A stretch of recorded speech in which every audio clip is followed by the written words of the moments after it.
नमस्कार, news one India आप देख रहे हैं। मैं हूं आपके साथ मनोराज सक्सेना। गाजियाबाद से इस वक्त बड़ी खबर आ रही है। मानसरोवर भवन का एसीएस गृह अवनीश अवस्थी ने निरीक्षण किया है। लगभग 100 करोड़ रुपए की लागत से ये मानसरोवर भवन बनकर तैयार हुआ है। 2 साल में कुल 9000 वर्ग मीटर पर इस भवन को तैयार किया गया। मुख्यमंत्री योगी की सबसे महत्वपूर्ण योजनाओं में से एक है मानसरोवर भवन। धनबाद कार्य विभाग ने यूपी राजकीय निर्माण निगम को इसकी जिम्मेदारी सौंपी थी।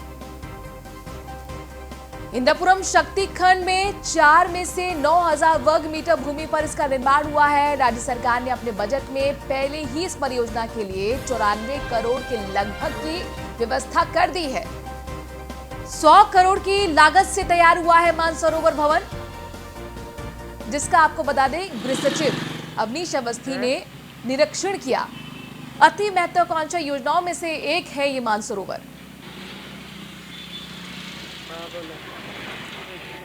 माननीय मुख्यमंत्री जी का ये जो भवन है, आपको संज्ञान होगा, बहुत पहले नहीं, बहुत हाल में ही माननीय मुख्यमंत्री जी ने इसका शिलान्यास किया था। यहीं गाजियाबाद में आकर एक बड़ा कार्यक्रम हुआ था जिसमें सभी लोग यहाँ उपस्थित थे। इस भवन का निर्माण जो है अब पूरा कर दिया गया है। निर्माण निगम के जनरल मैनेजर और सभी अधिकारी हैं। कुल लगभग 69-70 करोड़ का ये प्रोजेक्ट है। हर मायने में प्रोजेक्ट अब पूरा हो गया है।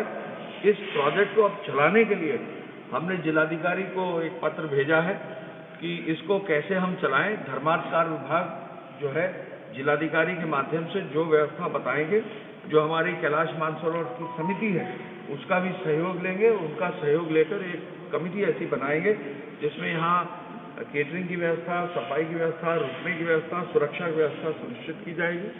बहुत जल्दी हम प्रपोजल दे रहे हैं माननीय मुख्यमंत्री जी से इसका उद्घाटन करने के लिए, और ये गाजियाबाद के लिए बहुत बेहतर चीज़ है। इसमें जो है कैलाश मानसरोवर यात्रा के लोग रुकेंगे, जो श्रद्धालु हैं। इसमें जो चारधाम यात्रा के लिए उत्तराखंड जाते हैं उनको भी व्यवस्था अगर उचित होगी तो कराएंगे, और लेह लद्दाख जाने वाले जो लोग हमारे हैं उनको भी इसमें जो है हम अकोमोडेट करेंगे। और सामान्य रूप से जो भी यहाँ के नागरिक होंगे गाजियाबाद से, जो किसी भी रूप में किसी भी यात्रा में होंगे, उनके लिए व्यवस्था की जाएगी। माननीय मुख्यमंत्री जी ने कहा है कि इस प्रोजेक्ट को जल्दी से जल्दी हम लागू करें। उन्होंने ही इसका शिलान्यास किया। उन्हीं से बहुत जल्दी हम लोग प्रपोजल देखकर आगे बढ़ाएंगे। आज इसलिए भवन को देखने आए हैं। यहाँ जिलाधिकारी और एसएसपी और सभी वरिष्ठ अधिकारी हैं, नगर निगम और यहाँ के विकास प्राधिकरण, यहाँ की अन्य जो संस्थाएं हैं, उनके माध्यम से इस कार्य को आगे बढ़ाएंगे। सर, जहाँ से गौरव यादव हमारे संवाददाता इस खबर पर ज्यादा जानकारी के साथ गाजियाबाद से जुड़ गए हैं। गौरव, अब आपसे जानना चाहेंगे, चूंकि अवनीश अवस्थी खुद निरीक्षण करने के लिए पहुंचे थे, तो क्या वो व्यवस्थाओं से संतुष्ट हैं और निर्माण का काम मान लिया जाए कि पूरा हो चुका है? कब तक इसका लोकार्पण हो सकता है? जी बिल्कुल, देखिए लगभग काम पूरा हो चुका है। आज जो अवनीश अवस्थी जी थे वो यहाँ आए थे और पूरा का पूरा इसका निरीक्षण करके गए हैं, क्योंकि मुख्यमंत्री योगी आदित्यनाथ की अत्यंत महत्वाकांक्षी योजना है और उस योजना के तहत मुख्यमंत्री इसे जल्द से जल्द इसका उद्घाटन करना चाहते हैं, लोकार्पण करना चाहते हैं, जिसके चलते आज पूरी योजना का जो आपको दिखाएंगे, पूरी लगभग योजना तैयार हो चुकी है और इसमें किस तरीके से इसका संचालन होगा, इस सब को लेकर भी अवर मुख्य सचिव अवनीश अवस्थी ने भी कुछ दिशा निर्देश जिला प्रशासन को दिए हैं। वहीं उन्होंने कहा है कि धर्मार्थ कार्य विभाग की तरफ से जिलाधिकारी के नेतृत्व में एक टीम गठित की जाएगी और उनके द्वारा जो निर्देश दिए जाएंगे उसी के आधार पर इसका संचालन किया जाएगा। मुख्यमंत्री योगी आदित्यनाथ इसका जल्द से जल्द उद्घाटन कर सकते हैं। लगभग पूरी तरीके से तैयार हो चुका है और कहीं ना कहीं आज केवल और केवल इसके निरीक्षण केवल इसी वजह से था कि हो सकता है तो मुख्यमंत्री आने वाले कुछ दिनों के अंदर इसका उद्घाटन करते हैं। जी, आपसे जानना चाहेंगे गौरव, चूंकि आप खुद मानसरोवर भवन में ही हैं और बहुत खूबसूरत ये बिल्डिंग नजर आ रही है, जरा बताइए इसकी खासियत। जी बिल्कुल, देखिए सबसे बड़ी चीज ये है कि 4 मंजिला ये इमारत है। मुख्यमंत्री योगी आदित्यनाथ का ये ड्रीम प्रोजेक्ट है, एक तरीके से कहा जाए अत्यंत महत्वाकांक्षी योजना है। यहाँ से जो भक्त हैं वो अलग अलग जगह जाएंगे, अपनी यात्रा करेंगे। लगभग 4 मंजिल का ये बना हुआ है, जिसमें काफी सारे कई किचन बनाए गए हैं, यानी कि जिस समय यात्रा होती है उस समय काफी सारे शरणार्थी ऐसे होते हैं, यात्री ऐसे होते हैं जो अपना यात्रा ढूंढते हैं। उन सबकी यात्रा को यहाँ से सुनिश्चित किया जाएगा। उसका जो नॉमिनल चार्ज होगा वो कार्य विभाग की तरफ से सुनिश्चित किया जाएगा। उसके आधार पर ही यहाँ पर इसका संचालन किया जाएगा। वहीं दूसरी तरफ आप देखेंगे कि कितना भव्य इसका ऑडिटोरियम बनाया गया है। आप शुरुआती तौर पर इसका वॉल सीलिंग देखेंगे, जिसका ऑडिटोरियम है वो बनाया गया है, और इस सब का संचालन जो होगा वो जिला अधिकारी के नेतृत्व में होगा, जिसका गठित की जाएगी। और उसके आधार पर इस पूरे के पूरे मानसरोवर भवन का जो संचालन है वो किया जाएगा। उसके लिए टीम गठित की जाएगी। और ये हम आपको अंदर से इसको दिखाते हैं कि ये उसका हॉल है, जिसका स्वागत कक्ष है, जिसमें ऑडिटोरियम है। वहीं इसके राइट में आप देखेंगे तो इसका भोजनालय है। ऊपर के साइड इसमें जो रूम है वो बनाए गए हैं, कक्ष बनाए गए हैं, और यहाँ पे प्रतीक्षालय बनाया गया है। पीछे की साइड में यदि आप देखेंगे तो इसका सभागार तैयार किया गया है, जहां पर बैठकें की जाएंगी। इस भवन से संबंधित जो भी निर्णय लिए जाएंगे वो सारी की सारी बैठकें यहाँ पे की जाएंगी। तो कहीं ना कहीं मुख्यमंत्री योगी आदित्यनाथ का जिस तरीके का सपना रहा कि जो भी यात्री और जो भी श्रद्धालुगण अपनी यात्रा को निकलते हैं वो यहाँ से निकल पाएंगे, और जिला प्रशासन से उनको समुचित मदद भी मिलेगी। जी शुक्रिया गौरव, तमाम जानकारी हम तक पहुंचाने के लिए।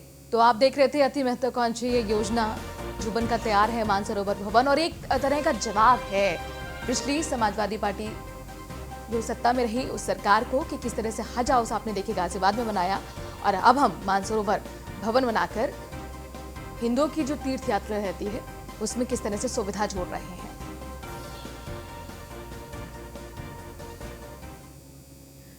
और अब हमारे साथ जुड़ रहे हैं बागपत जिले से एलविश पर्यावरण सेवा समिति के जिला उपाध्यक्ष सुमित अरोरा, जिनसे हम उनके संस्थान की तरफ से किए जा रहे तमाम कार्यों के बारे में चर्चा करेंगे। सुमित अरोरा जी, बहुत बहुत स्वागत है आपका न्यूज़ 1 इंडिया पर। नमस्कार। सबसे पहले तो आपसे यही जानना चाहेंगे कि आपकी जो संस्था है किस तरीके के काम करती है। हमारी संस्था है, हम पर्यावरण के लिए काम करते हैं, जैसे पेड़ पौधे लगाना। जी, पेड़ पौधे लगाना, प्रदूषण न होए। जी, ये काम कब से कर रहे हैं आप लोग? आपकी संस्था कब से इस तमाम सामाजिक कार्य कर रही है? ये मैडम हमें 2 साल हो गए हैं जुड़े हुए संस्था से। अगर आपको कोई लावारिस लाश मिलती है तो फिर आप लोग किस तरह से काम करते हैं? हाँ, अगर ऐसा कोई केस आता है हमारे पास, हम उसकी अपनी तरफ से पूरी खर्चा उन्हें देते हैं, घर वालों को देते हैं, पूरा खर्च देते हैं। लावारिस लाश के अलावा भी कोई और भी हो जिनके पास अपना पैसे का नहीं है, उन्हें भी हम पूरा पैसा अपनी तरफ से देते हैं। बहुत पुण्य का आप लोग काम करते हैं, तो इस सेवा को किस तरह से जारी रखने के लिए कोई प्लानिंग भी आपने सोची है, या और सेवाओं को आप जोड़ें आगे भविष्य में? भविष्य में मैं अपने 2 बच्चे हैं मेरे, उन्हें मैं अपना डॉक्टर बनाना चाहता हूँ। उन्हें भी मैं इसमें ही सेवा करने के लिए मैं सोच रहा हूँ, मेरे दोनों लड़के भी इसी में सेवा करें। अच्छा सुमित जी, देखा भी ये गया है कि तमाम सामाजिक काम करते हुए जो लोग हैं, सामाजिक कार्यकर्ता, वो अक्सर फिर राजनीति में एंट्री कर लेते हैं। क्या आपकी भी कोई इस तरीके की दिलचस्पी है पॉलिटिक्स में? राजनीति के मैटर में कुछ नहीं है, ना हम राजनीति वालों को जुड़वाना चाहते हैं इस मैटर में। अपने परिवार के लिए आप आगे क्या करना चाहते हैं? अपने परिवार के लिए मैं अपने परिवार को ये चाहता हूँ, इसी में आ जाओ आप, हम देश की सेवा, ये जो भी है सेवा हम करना चाहते हैं सबके लिए। जी, क्या आपके परिवार के लोग भी जो आप सामाजिक कार्य कर रहे हैं उसमें अपनी भागीदारी निभाते हैं? हेलो जी, आपके सामाजिक जो कार्यक्रम रहे हैं, जो काम रहे हैं, क्या उसमें आपके अलावा किसी और की भी भागीदारी रही है? कहने का मतलब है दोस्त, परिवार के सदस्य? हाँ, परिवार के मेरे साथ देते हैं पूरा। पापा है, मम्मी है, मेरी पत्नी है, सारे इसमें भाग्य देते हैं जी। इन कामों को करने की प्रेरणा आपको कहाँ से मिली? ये मेरे दादाजी करते थे जी, उनका था। हम आगे भी सोच रहे हैं, हम एक अनाथ आश्रम बनाए जिसमें सारी जो घर पे से बाहर हैं, जिनके पास घर परिवार नहीं है, उनके लिए रहने का इंतजाम करवा रहे हैं हम आगे। जी, चूंकि पर्यावरण सेवा समिति से आप लोग जुड़े हुए हैं और इस वक्त हम देख रहे हैं कि किस तरह से पर्यावरण पूरी तरह से दूषित हो चुका है, प्रदूषण पूरी तरह से हम लोगों की जिंदगी पर भारी पड़ रहा है। गैस चैम्बर दिल्ली बन चुकी है, एनसीआर में घुटन होती है हवा लेते वक्त, तो उसको आप किस तरीके से देखते हैं और क्या लोगों को आप सुझाव देना चाहेंगे?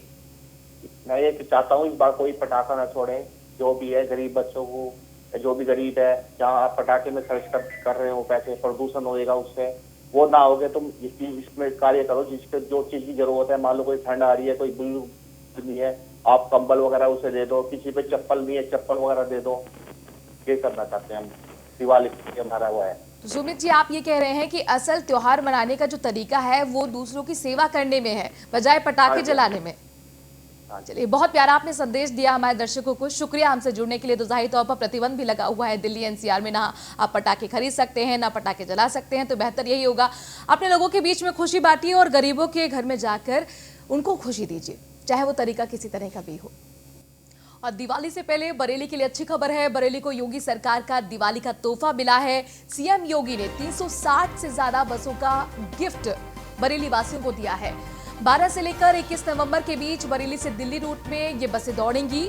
बरेली के 4 डिपो से हर दिन संचालित की जाएंगी ये बसें। 630 बसें। एसी बस की बुकिंग के लिए निगम की वेबसाइट पर आवेदन करना होगा। बसों की कमी के चलते 145 बसों का परमिट लिया गया था वापस। स्टाफ की कमी को देखते हुए चालक परिचालकों की छुट्टियां भी कैंसिल कर दी गई।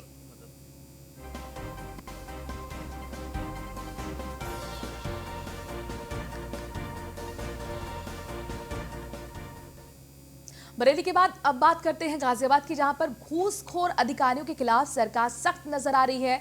महिला खंड शिक्षा अधिकारी को रिश्वत लेते हुए गिरफ्तार किया गया है। मेरठ के विजिलेंस टीम ने 50,000 की रिश्वत लेते हुए गिरफ्तार किया। शामली जिले में तैनात है ये महिला खंड शिक्षा अधिकारी। गाजियाबाद में दरअसल ये रहती हैं और घूसखोर खंड शिक्षा अधिकारी को अब गिरफ्तार कर लिया गया है। 50,000 की रिश्वत लेते हुए रंगे हाथों गिरफ्तार किया गया। घूसखोर अधिकारियों के खिलाफ सरकार सख्त नजर आ रही है और आप देख सकते हैं कि किस तरह से मेरठ की विजिलेंस टीम ने 50,000 की रिश्वत लेते हुए गिरफ्तार किया है महिला खंड शिक्षा अधिकारी को।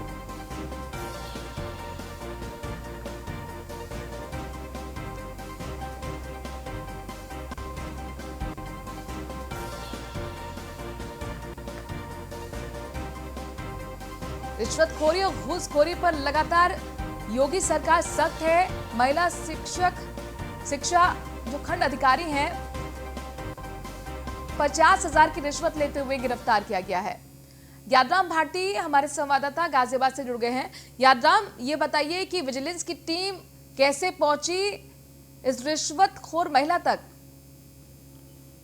देखिए, ये पूरा जो ऑपरेशन है वो मेरठ की विजिलेंस टीम ने किया है और शामली में तैनात जो खंड शिक्षा अधिकारी हैं राज लक्ष्मी, उनके पास एक ठेकेदार है सतपाल सिंह नाम का। उन सतपाल ने उनके खिलाफ एक शिकायत की और कहा कि यूनिफॉर्म के नाम पर वो जो खंड शिक्षा अधिकारी है वो 50,000 रुपए की मांग कर रही है।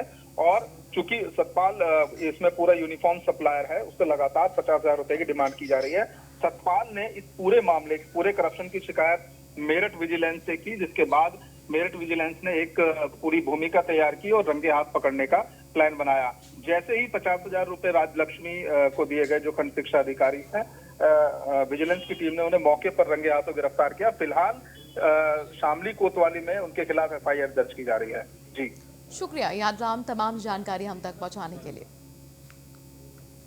और अब हमारे साथ जुड़ रहे हैं महाराजगंज जिले के आनंद नगर से नगर पंचायत अध्यक्ष राजेश जायसवाल, जिनसे हम यूपी में पंचायत चुनाव समेत कई मुद्दों पर चर्चा करेंगे। जायसवाल जी, बहुत बहुत स्वागत है आपका। ये बताइए कि नगर पंचायत चुनाव जल्दी होने जा रहे हैं और माना जा रहा है कि अप्रैल मई में हो सकते हैं, इसको लेकर क्या तैयारियां हैं आपकी?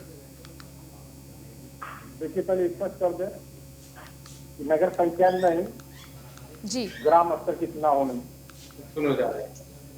इसमें हमारी पार्टी पूरी तरीके से चुनाव लड़ने के लिए तैयार है और हमको आशा और विश्वास है कि यह चुनाव जो है भारतीय जनता पार्टी अपने कार्यकर्ताओं के बल पर इसको जीतेगी।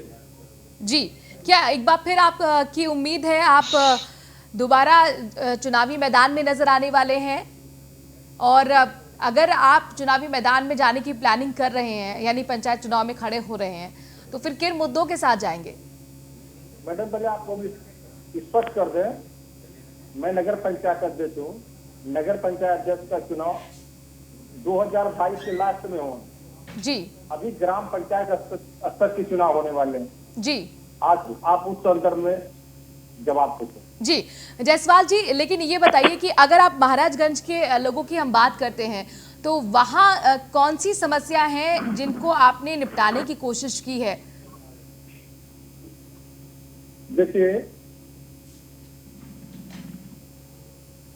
आवाज नहीं आ रही आपकी। जी जायसवाल जी, मैं यही जानना चाह रही हूँ कि आपने अपने इलाके के लोगों के लिए अपने कार्यकाल के वक्त क्या कुछ काम किए हैं, जरा बताइए।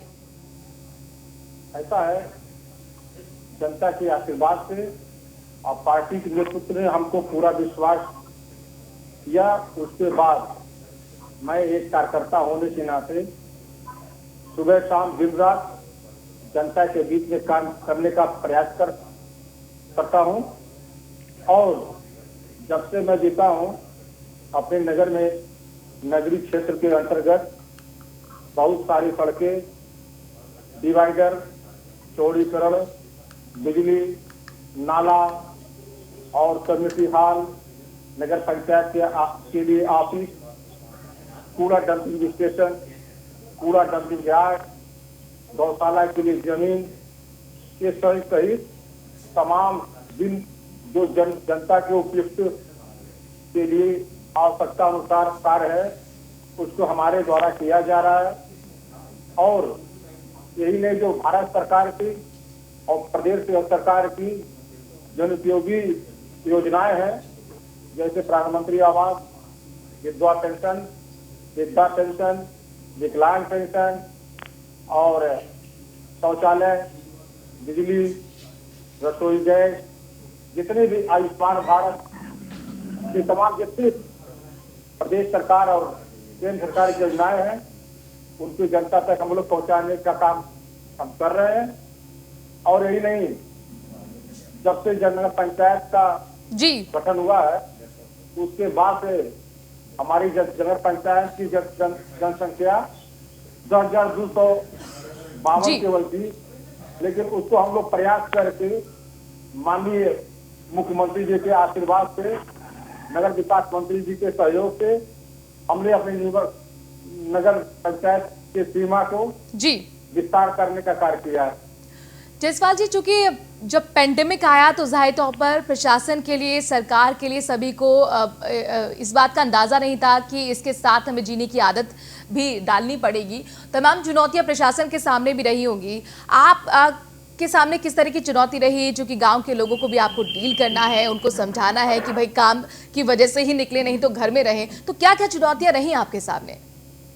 देखिए, जहां तक ये कोविड का मामला था, तो पूरे जिले का जो मजदूर, प्रवासी मजदूर हमारे जिले को, हमारे नगर में कैंप बना दिया गया था। और उसके लिए हम लोग, हमारे माननीय विधायक चरण बहादुर सिंह जी, हम हमारे नगर के कर्मठ सभासद, नगर पंचायत की समस्त टीम दिन रात सुबह शाम अथक प्रयास करके सभी यात्रियों को, नगर निवासियों को, आम गरीबों को हित में दिन रात हमने काम किया। यही नहीं, जो शासन की योजनाएं थी उनके घर तक पहुंचाने का काम किया है, चूल्हे तक पहुंचाने का काम किया। और हम लोगों का ऐसा रसोई चलता था जिसमें दिन रात जितने भी लोग रहते थे सबके लिए भोजन की व्यवस्था किया गया।